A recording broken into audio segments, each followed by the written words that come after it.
जय हिंद दोस्तों, स्वागत है आपका जय बालाजी क्लासेस में। दोस्तों आज हम पढ़ने जा रहे हैं ऋग्वैदिक कालीन धार्मिक जीवन।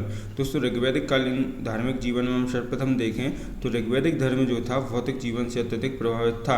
ऋग्वैदिक आर्यों के जो देवी देवता थे दोस्तों, ये प्राकृतिक शक्तियों के प्रतीक थे। ऋग्वैदिक धर्म में है जो दोस्तों नैतिक नियमों की अवधारणा दिखाई पड़ती है। ऋग्वैदिक धर्म में नैतिक नियमों की अवधारणा दिखाई पड़ती है। ठीक है, आइए सबसे पहले हम बात करें कि आर्यों ने प्राकृतिक शक्तियों का मानवीकरण किया। इनमें मानव अथवा पशु गुणों का आरोपण करके इन्हें जीवित वस्तुएं माना और इनको ही अपना देवी देवता माना। ठीक, चलिए इसके बाद हम बात करें कि ऋग्वैदिक धर्म जो था दोस्तों भौतिक जीवन से अत्यधिक प्रभावित था। भौतिक जीवन क्या होता है दोस्तों? तो भौतिक जीवन वही होता है, कमाते हैं, खाते हैं, खर्च करते हैं।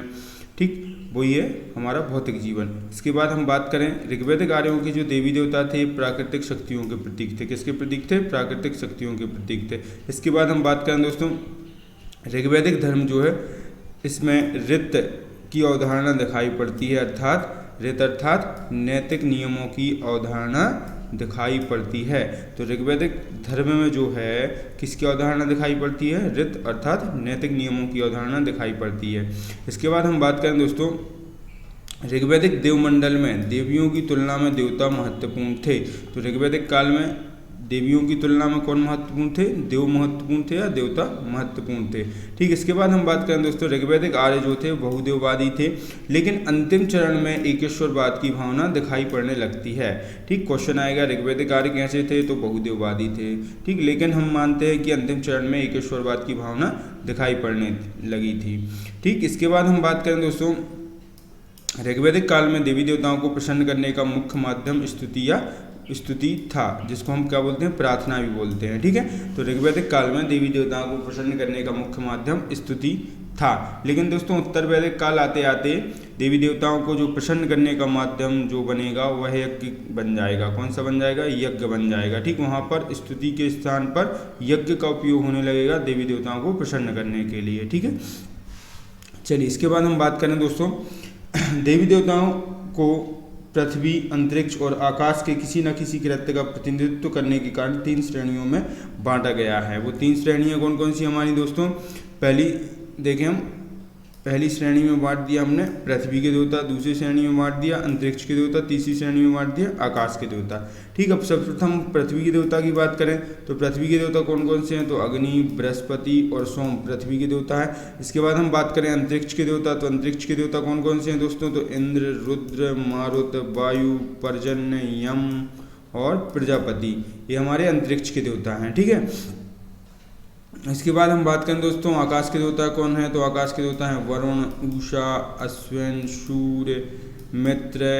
इसके बाद बात करें सविता और विष्णु जो हैं आकाश के देवता हैं। ठीक है दोस्तों, इसके बाद हम बात करें कि ऋग्वेद में कुल कितने देवताओं का उल्लेख है? तो दोस्तों ऋग्वेद में कुल 33 देवता का उल्लेख है, जिसमें सर्वश्रेष्ठ देवता कौन सा है? इंद्र है। ठीक है, तो आइए देख लेते हैं दोस्तों, यहाँ पर हम कुछ देवताओं की बात कर लेते हैं। ठीक है, सबसे हम बात करें इंद्र देवता की। तो इंद्र के बारे में बात करें हम दोस्तों तो ऋग्वैदिक काल में आर्यों का सर्वश्रेष्ठ देवता कौन था? इंद्र था। ठीक, तो ऋग्वैदिक काल में आर्यों का सर्वश्रेष्ठ देवता इंद्र थे। ठीक, इसके बाद हम बात करें इंद्र का जो उल्लेख है ऋग्वेद में कितने बार मिलता है? 250 बार। इसके अलावा दोस्तों एक ईरानी ग्रंथ है जैन तवेस्ता, इसमें जो इंद्र का उल्लेख है 2 बार मिलता है। ठीक, इसके बाद हम बात करें ऋग्वेद में इंद्र की स्तुति में कितने सूक्त रचे गए हैं? 250 सूक्त रचे गए हैं, अर्थात ऋग्वेद में जो है इंद्र का उल्लेख कितना है? 250 बार है। ठीक, अब इसके बाद हम बात करें दोस्तों इंद्र को किस किस चीज़ का देवता कहा जाता है? तो इंद्र को वर्षा, युद्ध, उर्वरता, आंधी तूफान तथा बिजली का देवता माना जाता है। ठीक, इसके बाद हम बात करें इसको और किन अन्य नामों के नाम से जाना जाता है? तो इंद्र को रथेष्ट, वृथंता, विजेंद्र, शतकर, शतकेतु, सोमपाल, पुरंदर, माधव, पुंडरीक आदि नामों से भी जाना जाता है। ठीक है दोस्तों, ये हो गया इंद्र। इसके बाद हम बात करें दोस्तों अग्नि, तो अग्नि जो है दोस्तों ऋग्वैदिक काल के दूसरे सर्वश्रेष्ठ देवता हैं या दूसरे सबसे महत्वपूर्ण देवता हैं। इनके सम्मान में जो है ऋग्वेद में 200 सूक्त रचे गए हैं। इन्हें यज्ञ का देवता माना जाता है और मनुष्य और देवताओं के बीच मध्यस्थता का कार्य कौन करता था? अग्नि देवता करते थे। ठीक, तो ऋग्वैदिक कालीन दूसरे सबसे महत्वपूर्ण देवता कौन थे? अग्नि थे। इनके सम्मान में ऋग्वेद में 200 सूक्त रचे गए हैं। इन्हें यज्ञ का देवता माना जाता है। अग्नि देवता को मनुष्य और देवताओं के बीच मध्यस्थ माना गया है। अग्नि को जातवेदस्य, भुवन का चक्षु, हिरण्यदंत, दमना तथा ग्रहपति कहा गया है। ठीक है दोस्तों, ये हो गया अग्नि। इसके बाद तीसरे सबसे महत्वपूर्ण देवता की बात करें हम दोस्तों, कौन है? वरुण।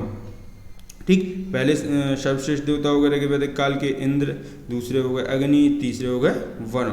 ठीक, तो ऋग्वैदिक देवताओं में इंद्र अग्नि के बाद वरुण का स्थान तीसरा है। ठीक, वरुण को ऋतश्वगोपा अर्थात नैतिक नियमों का रक्षक कहा गया है। ठीक, तो वरुण को ऋतश्वगोपा अर्थात नैतिक नियमों का रक्षक कहा गया है। जलनिधि के देवता किसे माना गया है? तो वरुण को माना गया है। सर्वाधिक आचरण वाले देवता कौन है? वरुण है। सृष्टिकर्ता किसे कहा गया है? वरुण को कहा गया है। ठीक है, अब इसके बाद हम बात करें ऋग्वेद में 12 सूक्तों में संपूर्ण रूप में तथा 24 सूक्तों में वरुण की मित्र के साथ पूजा की गई है। ठीक है, 12 सूक्तों में जो है ऋग्वेद में केवल और केवल वरुण की पूजा की गई, लेकिन 24 सूक्तों में जो है वरुण की मित्र के साथ पूजा की गई है। ठीक है, अकेले नहीं की गई है। ठीक, इसके बाद हम बात करें दोस्तों, वरुण की तुलना ईरानी देवता हर्मज़दा तथा यूनानी देवता ओरनोस से की जाती है। ठीक, तो वरुण की जो तुलना है ईरानी देवता कौन से हैं जिनसे की जाती है? हर्मज़दा तथा यूनानी देवता ओरनोस से जो है वरुण की तुलना की जाती है।